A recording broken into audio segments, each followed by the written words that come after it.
I think I have a bit of a problem with the term public space, because there's a lot of public space in a city which is highly regulated and controlled by the state, and therefore is not free and open for all kinds of different things to happen. As we know, there are lots of privatized public spaces and shopping malls and places like that these days. So there's been an erosion, it seems to me, of places of sociality where something different can go on, where all kinds of activities can be conjoined together.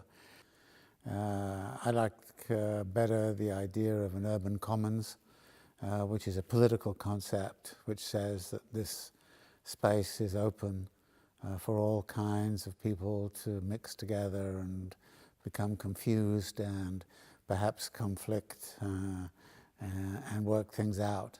And I think one of the missions we should have is to liberate public space from state regulation and from exclusive state activities, so that they become free and open spaces, and then they become the common space of the people. First off, you've got to leave aside all of those public projects which are actually designed from the very beginning to increase property values, because a lot of public investments are precisely about doing that. So it's not an accident that public investment goes in to produce something like, say, the High Line in New York City, which has increased private property values around it enormously. How you resist it? You're not going to be able to resist it. All the time, everything around it is private property, because the private property owners are going to utilize it and the like. The only thing that would stop it is that the property around it not be in private hands, or if it is in private hands, it's in private hands in such a way that there cannot be speculation on the value of the property or the value of the land, which means that you have to have some common ownership structures in place around it, so that the improvement is something which is useful for those people who live there, not for the owners.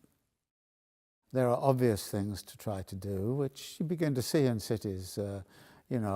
Special bus lanes and things like that, which can move much faster, so that people begin to get the idea, if they want to move around in the city, then it's better getting on a bus, because the bus is going to get there faster than you would get there by car. So there are adjustments of that kind, which it seems to me, which make the car less and less attractive vis-a-vis other modes of transportation. So you have to start to, reassert, and of course you have to encourage people into other modes of transportation, the bike lanes, if they're safe. One of the first rules is you do not respond to the fact that you've got traffic jams everywhere by increasing the capacity of your road network for car travel, because the rule is that the amount of traffic will increase up to the level of capacity to create traffic jams,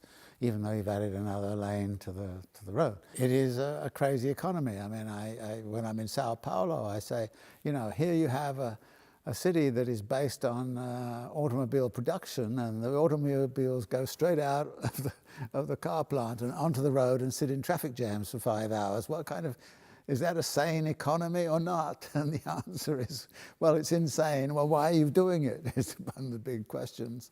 But I don't see any answer to that, because, the automobile is a big source of employment, and, well, you've got to find other sources of employment and other ways to try to service a city. And I don't think many of the high-tech solutions, like the automated bus lanes and the smart city kind of data stuff. Well, okay, it's better than nothing, of course, but frankly, it's not going to go very far.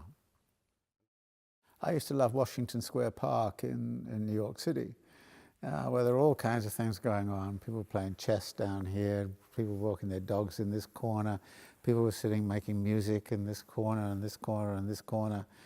But under the Bloomberg administration, there was this thing about making urban parks kind of almost suburban parks, so that they were very good for running assemblies for daffodils and tulips that are all nodding their heads in the wind, you know, and that this looked pretty. And so flower beds in these things, and grass on which you can sit only one day a week, those kinds of things. This is what I mean about a public space which then gets regulated in such a way that it can no longer be a space where all kinds of different crazy things can happen.